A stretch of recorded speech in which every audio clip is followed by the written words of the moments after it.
السلام علیکم۔ بلال Braille academy YouTube channel پہ میں تمام ویورز کو خوش آمدید کہتا ہوں، اور آج ہم اپنے ویورز کو بتائیں گے کہ بریل کا تاریخی پس منظر کیا تھا کہ پاکستان بننے سے پہلے بریل پر اتنی توجہ نہیں دی جاتی تھی، لیکن پاکستان بننے کے بعد آہستہ آہستہ بریل میں کیسے تبدیلی آئی، اور یہ آج ہمارے لیے مس عائشہ ریکارڈ کر رہی ہیں اور آئیڈیو کنٹرول پر ہمارے ساتھ محمد بلال ہیں۔ چلیے آئیے ویڈیو کو سٹارٹ کرتے ہیں۔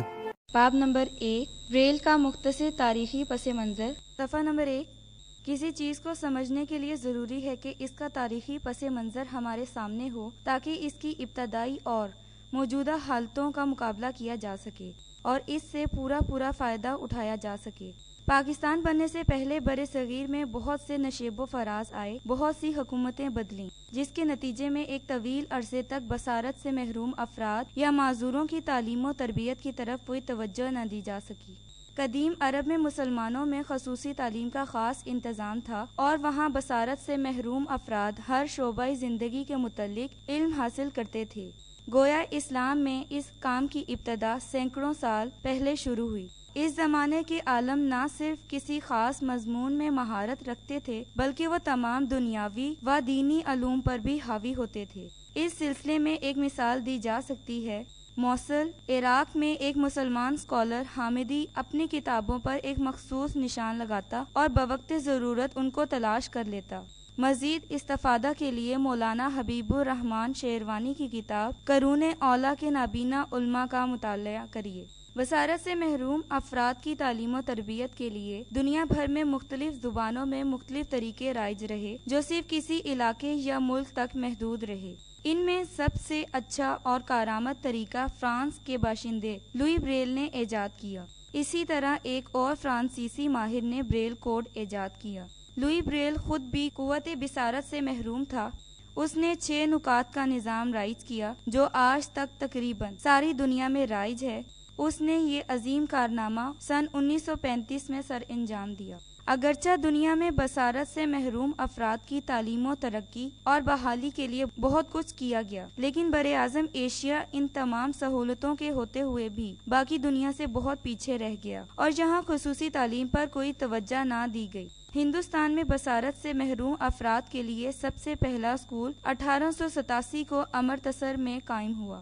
20ویں صدی کے آغاز میں مسیحی مشنریوں کی طرف سے مذہبی تبلیغ کے ساتھ ساتھ معذور افراد کی فلاح و بہبود کا کام شروع کیا گیا۔ اس سلسلے میں ملک کے مختلف علاقوں میں انگریزی بریل کے ساتھ ساتھ ہندوستان کی مختلف علاقائی زبانوں میں بریل سسٹم کا آغاز کیا گیا۔ علی گڑھ یونیورسٹی میں بھی چھوٹے پیمانے پر بصارت سے محروم افراد کے لیے پیشہ ورانہ تربیت کے ساتھ ساتھ بریل کی تعلیم کا بھی انتظام تھا۔ جب پاکستان بنا تو ملک میں صرف 2 ادارے بصارت سے محروم افراد کے لیے کام کر رہے تھے۔ پاکستان میں اس وقت شرف بریل پڑھائی جاتی ہے۔ جب پاکستان بنا تو ملک کو مہاجرین کی آباد کاری، معاشی اور اقتصادی بدحالی غرضی کا کئی طرح کے مسائل درپیش تھے، جس کی وجہ سے کوئی بھی حکومت اس طرف توجہ نہ دے سکی، لیکن کچھ تنظیمیں اس سلسلے میں بدستور کام کرتی رہیں۔ پاکستان میں اس وقت 37 سے زیادہ ادارے بصارت سے محروم افراد کے لیے کام کر رہے ہیں، لیکن ان کی حالت اس قدر پسماندہ ہے کہ ان کے پاس نہ تو جدید سامان ہے، نہ ضرورت کے مطابق عمارتیں، نہ کوئی ماہر استاد جو کسی منصوبے کے تحت بچوں کو تعلیم دے سکے۔ موجودہ حکومت نے خصوصی تعلیم کی طرف خاص توجہ دی ہے اور ملک بھر میں 312 ادارے کھولنے کا منصوبہ بنایا ہے، جن کو جدید طریقہ تعلیم اور متعلقہ ساز و سامان سے آراستہ کیا جائے گا۔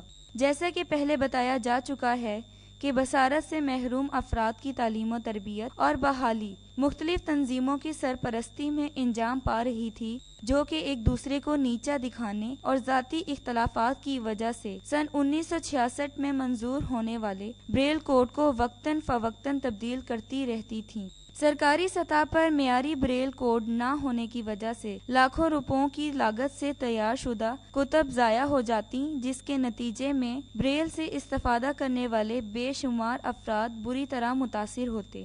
اگرچہ پاکستان میں بریل سسٹم رائج تھا، لیکن اس میں یکسانیت نہیں پائی جاتی تھی۔ مختلف تنظیموں کے مختلف بریل کوڈ بصارت سے محروم افراد کے لیے نہایت نقصان دہ تھے۔